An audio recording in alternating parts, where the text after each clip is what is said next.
بالله من الشيطان الرجيم. بسم الله الرحمن الرحيم.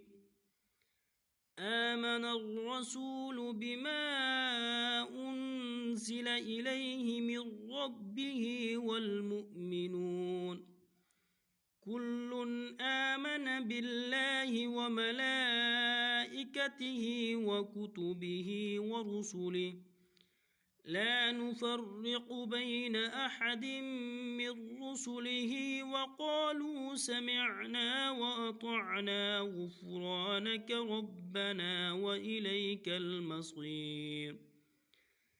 لا يكلف الله نفسا إلا وسعها لها ما كسبت وعليها ما اكتسبت ربنا لا تؤاخذنا إن نسينا أو أخطأنا ربنا ولا تحمل علينا إصرا كما حملته على الذين من قبلنا ربنا ولا تحملنا ما لا طاقة لنا به واعف عنا واغفر لنا وارحمنا أنت مولانا فانصرنا على القوم الكافرين.